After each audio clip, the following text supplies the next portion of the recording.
Ya.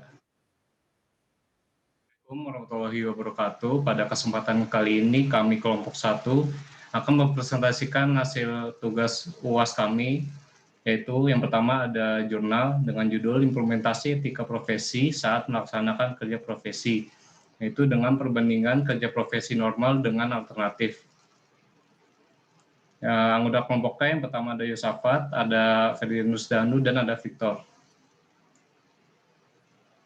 Selanjutnya, slide pertama akan dijelaskan oleh Yosafat. Yang pertama, kita tahu bahwa pada akhir tahun 2019, pandemi virus corona mulai menyerang Indonesia.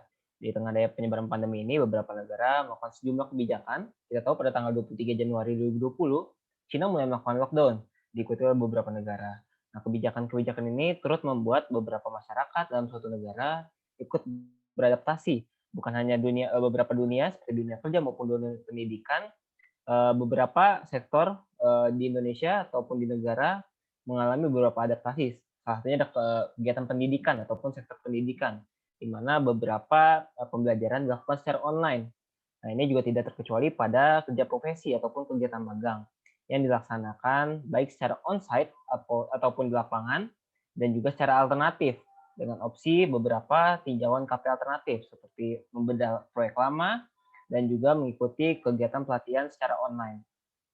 Nah, kita masuk dalam penelitian ini kita menggunakan pengumpulan data dengan teknik observasi non partisipan, di mana pengumpulan data jenis ini digunakan dengan cara teknik observasi dengan merekam berbagai fenomena yang terjadi. Pengikut ikut serta dalam berbagai fenomena yang terjadi ini. Peneliti juga ikut secara langsung dalam tahapan kegiatan profesi, di mana saya dan juga Victor mengikuti kerja profesi alternatif, sementara Yasser dan Danu mengikuti kerja profesi normal. Di sini pengolahan datanya menggunakan metode deskriptif kualitatif, di mana digunakan untuk menganalisis kejadian, fenomena, ataupun keadaan secara sosial. Analisis data diarahkan ke dalam pengalaman dan pengamatan langsung dari penulis. Cara ini dilakukan untuk melihat performa dari fakta-fakta yang didapat, kemudian dideskripsikan secara baik untuk menyajikan data dan fakta yang ada di lapangan.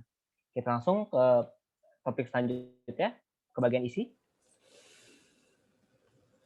Etika kerja profesi normal atau onsite.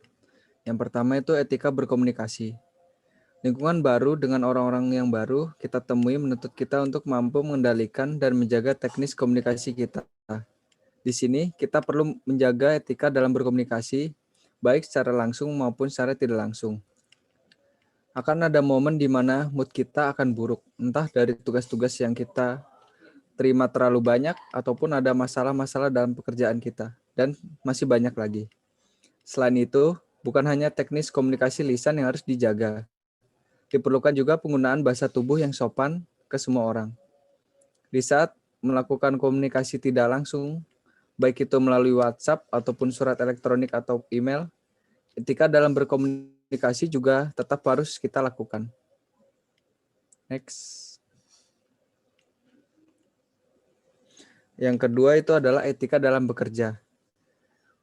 Menyelesaikan segala tugas atau pekerjaan tepat waktu saat kita diberi tugas dari pembimbing kerja. Selesaikanlah pekerjaan itu dengan tepat waktu. Sebisa mungkin tidak melebihi dari deadline yang diberikan. Karena ini berbicara mengenai kepercayaan orang kepada kita. Lalu sebisa mungkin untuk tidak seenaknya keluar masuk area proyek. Pada saat melakukan kerja profesi di suatu proyek, akan ada kebebasan dari kita untuk keluar masuk area proyek. Namun, tentu tidak sopan jika kita tidak memberitahu kepada pembimbing kerja kita jika ingin keluar proyek. Penting untuk memberitahu kepada pembimbing kerja kita kemanapun kita pergi saat masa-masa atau jam kerja profesi magang. Karena bisa jadi pada saat kita keluar, takutnya pembimbing proyeknya itu meminta kerjaan kepada kita. Next. Selanjutnya ada etika kerja profesi alternatif. Yang pertama ada etika berkomunikasi. Pertama adalah untuk menggunakan bahasa yang sopan. Tidak menggunakan bahasa yang disingkat seperti bahasa gaul, tetapi kata-kata yang dikirimkan menggunakan bahasa yang baku. Kedua, waktu pengiriman pesan juga perlu diperhatikan.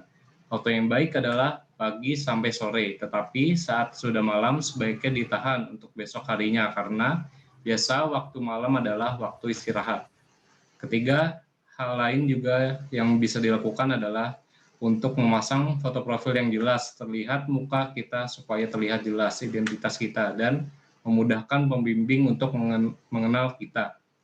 Terakhir yang bisa dilakukan adalah untuk jangan mengirimkan pesan secara spam dengan arti pesan yang dengan jumlah banyak dan dikirimkan secara sekaligus. Next.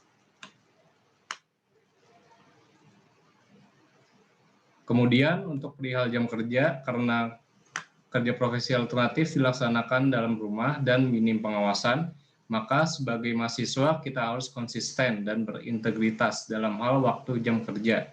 Semua dibentuk dalam diri, bagaimana cara kita mengatur waktu agar setiap pekerjaan yang diberikan dapat terselesaikan dan maksimal. Pelaporan jam kerja juga harus dilaporkan tepat waktu setiap harinya pada pembimbing kerja dengan pencatatan jam secara real time. Pelaporan jam kerja diinfokan secara daring dan tepat 10 menit sebelum jam kerja pukul 5 sore sampai dengan selesai. Pelaporan lebih awal dilakukan dalam rangka menghormati dan menghargai waktu kerja pembimbing lapangan.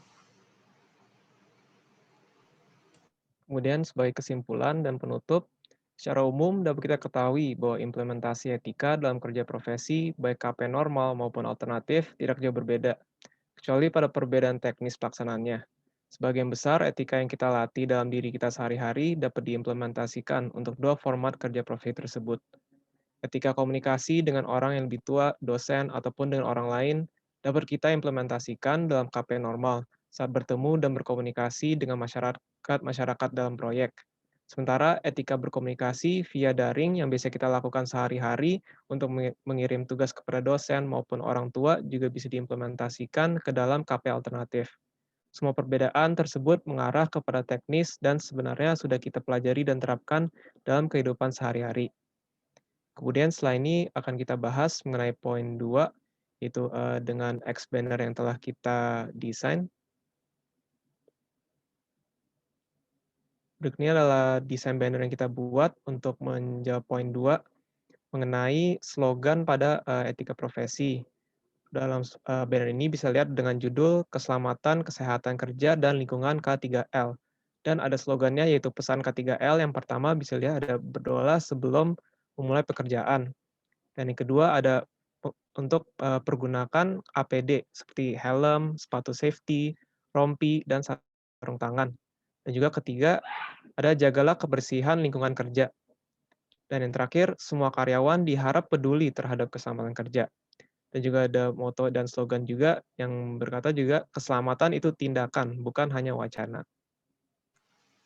Oke, cukup sekian dari presentasi kelompok kami. Kurang lebihnya mohon maaf. Wassalamualaikum warahmatullahi wabarakatuh.